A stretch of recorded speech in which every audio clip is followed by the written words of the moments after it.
2 مہینے بعد یورپ جانا ہو، کسی کو بھی جانا ہو، وہ ابھی سے باتیں شروع کر دیتے ہیں، یار کیسے جائیں گے، فلائٹ کیسی ہوگی، ٹرین کا ٹکٹ ملے گا کریں، وہاں جہاز، وہ کرنسی کون سی چلے گی. اچھا صرف نیت کی ہے اور باتیں شروع، ڈسکشن شروع، مشورے شروع. جب تک جائیں گے نہیں روز باتیں کریں گے. ادھر جانا نہیں جانا پتہ نہیں ہے مگر تم روز بات کر رہے ہو. جدھر جانا کنفرم ہے اور کب جانا یہ بھی نہیں پتا ہے، آج بھی جا سکتے ہو، اس کے لیے کوئی بات نہیں کرے گا، اس کے لیے کوئی ڈسکشن نہیں، اس کے لیے کوئی تیاری نہیں.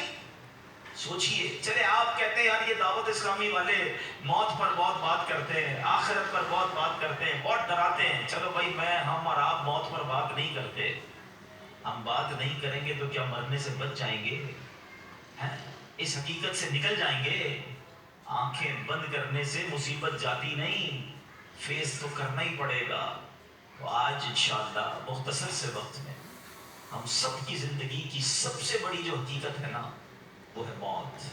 آج اس پر کچھ بات کرتے ہیں. اللہ کرے کہ آج کا بیان ہم سب کے دلوں سے غفلت کا پردہ ہٹائے اور ہم اپنی موت کی تیاری کرنے کی کوشش میں لگ جائیں. امام محمد غزالی علیہ رحمت اللہ والی لکھتے ہیں کہ بنی اسرائیل کا ایک بڑا مغرور شخص تھا، بڑا ایروگنٹ تھا، بڑا اس کا کر و فر تھا. ایک بند کمرے میں بیٹھا تھا. اچانک ایک شخص کمرے میں داخل ہوا اور اس مغرور شخص کی طرف لپکا. وہ بڑا تکبر والا آدمی تھا. وہ بڑا غصے میں آ گیا اور کہتا کہ تم ہو کون؟ میرے کمرے میں آ کیسے گئے؟ تمہیں آنے کی اجازت کس نے دی؟ تم جانتے نہیں میں کون ہوں؟ جو اندر آنے والا شخص تھا وہ کہتا مجھے اس گھر کے مالک نے اجازت دی اور میں وہ ہوں جسے کوئی دربان روک نہیں سکتا. میں وہ ہوں جس کو کسی سے اجازت لینے کی ضرورت پڑتی نہیں ہے. مجھے کسی کا دبدبا ڈرا نہیں سکتا، نہ ہی مجھ سے کوئی مغرور اور سرکش شخص بچ سکتا. اب جیسے ہی یہ باتیں سنی نا تو مغرور شخص جو تھا وہ ڈرنے لگا، وہ کانپنے لگا، وہ گھبرا گیا.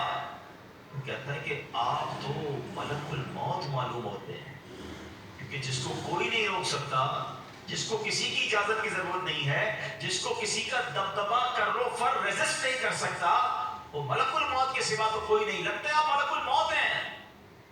فرماتے ہاں میں ملک الموت ہوں. اور وہ شخص تو بڑا گناہگار تھا، وہ رونے لگا، چیخنے لگا کہ حضور تھوڑی سی مہلت دے دیں، کچھ نیکیاں کر لوں، توبہ کر لوں، اللہ کو راضی کر لوں، ابھی میری روح قبض نہ کرے. ہائے ہائے. ملک الموت فرماتے تمہاری سانسیں پوری ہو گئی ہیں، اب تمہیں کوئی ٹائم نہیں ملے گا. اگر تم نے، وہ پوچھتا ہے حضور مجھے کہاں لے جایا جائے گا مرنے کے بعد؟ فرمایا اس مقام پر جہاں تو نے اعمال بھیجے ہیں، اس گھر کی طرف جو تو نے تیار کیا ہے. وہ شخص کہتا حضور میں نے تو کوئی گھر تیار نہیں کیا، کوئی نیکی آگے نہیں بھیجی. ملک الموت فرماتے ہیں پھر تمہیں بھڑکتی آگ کی طرف لے جایا جائے گا، جہاں تمہارے گوشت پوشت کو آگ نوچ لے گی. یہ کہہ کر ملک الموت نے اس شخص کی روح کو قبض کیا. اس کے پورے گھر میں کوہرام مچ گیا، گھر والے رونے لگے. اے میرے پیارے اسلامی بھائی، یہ واقعہ ہم سب کو کیا سکھا رہا کہ جب موت آنی ہے نا، جب وہ وقت آ جانا ہے تو پھر ایک منٹ بھی آگے پیچھے نہیں ہو سکے گا، کوئی اس کو ڈیلے نہیں کر سکے گا، بلکہ جس حالت میں ہوں گے نا اسی حالت میں روح قبض کر لی جائے گی. ہماری موت کا وقت لکھا ہے، مقام بھی لکھا ہے، یہ چینج نہیں ہو سکتا. اگر موت سمندر میں لکھی ہے تو $2.5 دے کر بھی بندہ وہاں پہنچتا ہے جہاں موت لکھی ہے. اگر موت کشتی سے ڈوب کر ہونا لکھی ہے تو 22 لاکھ دے کر بھی سینکڑوں لوگ ہمارے وطن سے جاتے ہیں اور ان کی موت یورپ کے سمندر میں جا کر ہو جاتی ہے. اللہ پاک جو بھی میں مسلمان ہیں سب کی مغفرت فرما. مگر میں نے اور آپ نے اس سے عبرت کیا لی کہ بندہ وہاں پہنچے گا جہاں اس کی موت لکھی ہوئی ہے. ایک بار حضرت سلیمان علیہ نبینا علیہ السلام کی بارگاہ میں ایک شخص بیٹھا تھا. آپ کی بارگاہ میں ملک الموت آیا اور اس شخص کو ذرا گھور کے دیکھنے لگے، واپس چلے گئے. وہ شخص کہتا حضور یہ کون تھے جو آئے تھے اور مجھے گھور کے دیکھ رہے تھے؟ فرمایا یہ ملک الموت تھے.